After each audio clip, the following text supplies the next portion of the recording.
समाजवादी पार्टी के साथियों ध्यान देंगे आप सब। जैसा कि आप सबको मालूम है कि इस दुनिया में समाजवादी पार्टी के पूर्व राष्ट्रीय अध्यक्ष माननीय मुलायम सिंह यादव जी नहीं रहे। एक दिन उन्होंने माननीय नेताजी हमको स्वप्न में मिले और उन्होंने मुझसे कहा कि शास्त्री, आज इस देश की जो दशा और दिशा है उसके ऊपर तुम्हें कुछ बोलना चाहिए। देश का, किसी भी देश का स्तंभ 3 होता है: स्वास्थ्य, सुरक्षा और शिक्षा। आज वर्तमान में इस तीनों का क्या हाल है देख रहे हो तुम। हमने कहा जी नेताजी, आपके आदेशों का पालन अवश्य होगा। जब नेताजी इस दुनिया में थे तो कई बार उनसे मिलने का अवसर भी मिला बाबूजी। कहना हो बिमल मुलायम सिंह की, बिमल मुलायम सिंह की समाधि बिलखती, मेरे हिंदवासी वतन को न बेचो, मेरे हिंदवासी वतन को न बेचो, मेरे हिंदवासी वतन को न बेचो। बिमल मुलायम सिंह की समाधि बिलखती, मेरे हिंदवासी वतन को न बेचो, हाँ मेरे हिंदवासी वतन को न बेचो, मेरे हिंदवासी वतन को न बेचो। वतन के सितारों, वतन के सितारों का हक जो बकाया, कृपा करके उनके कफन को न बेचो, कृपा करके उनके कफन के न बेचो, कृपा करके उनके कफन को न बेचो। बारे नेताजी, जब आप रक्षा मंत्री पद पर आसीन थे तो इस देश की सैनिकों की जो दुर्दशा थी उसमें आपने सुधार कर दिया। ये आपकी देन है कि आज हर शहीद सैनिक की पार्थिव शरीर उसके घर तक आता है और एक मुश्त 20 लाख रुपए से उस परिवार को आर्थिक मदद दी जाती है। इसलिए नेताजी की याद में कहना हो समाजवादी पार्टी जिंदाबाद, जिंदाबाद जिंदाबाद, मुलायम सिंह यादव अमर रहे, अमर रहे, अमर रहे। बहुत बढ़िया। नेताजी जिस बात को कह रहे हैं वो बात लेखनी बोल रही। कैसे? वो खूनों की होली, शहीदों की टोली, जहां दुश्मनों की गरजती थी गोली, ओ जहां दुश्मनों की गरजती थी गोली, जहां दुश्मनों की गरजती थी गोली,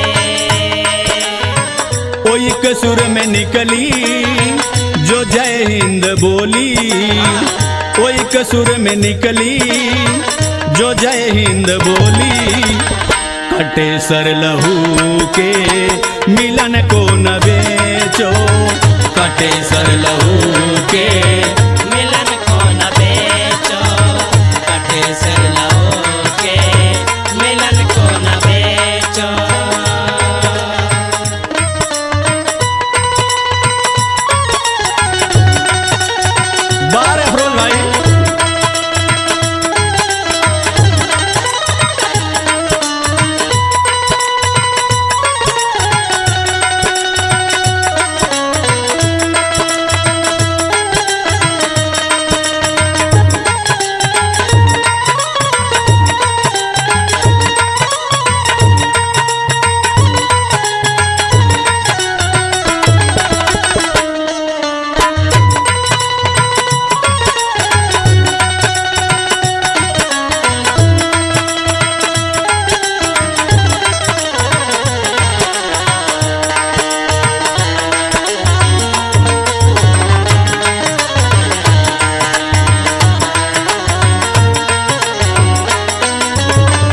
माननीय नेताजी सैनिकों की याद में कहते हैं कि धन्य है वो हमारे देश के वीर सपूत जिन्होंने अपने देश और हमारी आपकी सुरक्षा के लिए अपने जान को गंवा दिया।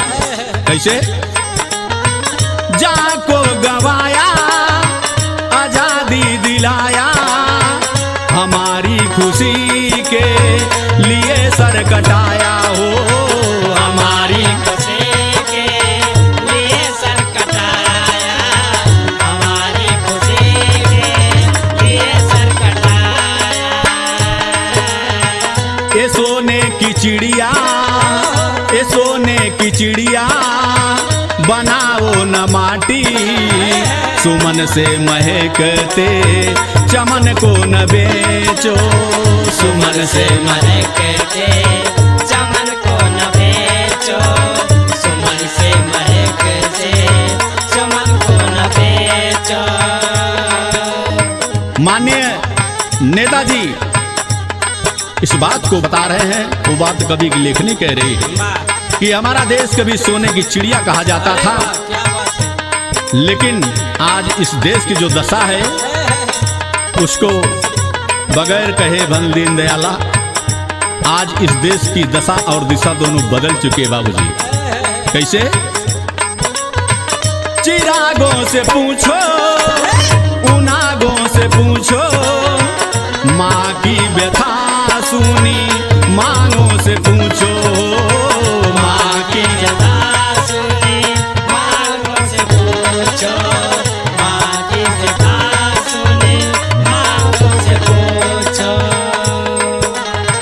माता के आंचल, माता के आंचल में सोते मिलेंगे, बिना दूध भूखे ललन को न बेचो, बिना दूध भूखे ललन को न बेचो, बिना दूध भूखे ललन को न बेचो। कितनी बढ़िया बात कवि की लेखनी बता रही बाबूजी। आज इस देश की दशा और दिशा को देखते हुए इसलिए कहना हो, ये सुख का सवेरा ओ शांति का डेरा, रहे ध्यान फिर से ना लूटे लुटेरा हो, रहे ध्यान फिर से ना लूटे लुटेरा, रहे ध्यान फिर से ना लूटे लुटेरा।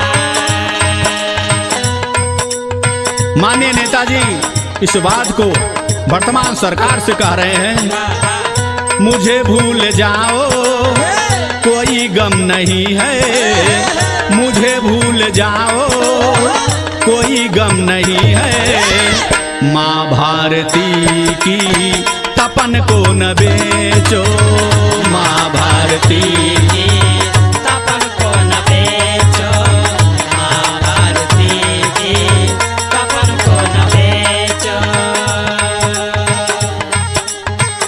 नेताजी बता रहे हैं कि आए भारतवासी मुझे भूल जाओ कोई गम नहीं है, लेकिन इस देश की दशा स्थिति और इस देश के वीर सपूत सैनिकों सिपाहियों को मत भूलो, नहीं तो एक दिन ऐसा आ जाएगा कि हमारा ये देश पुनः गुलाम हो सकता है।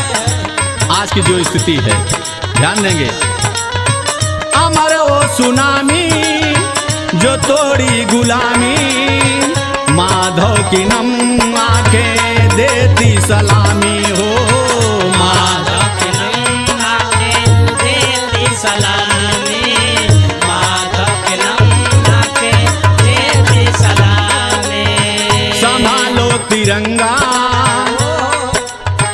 संभालो तिरंगा ये झुकने न पाए, संभालो तिरंगा ये झुकने न पाए, राणा से शास्त्री नमन को न बेचो, राणा से शास्त्री नमन को न बेचो, राणा के शास्त्री नमन को न बेचो।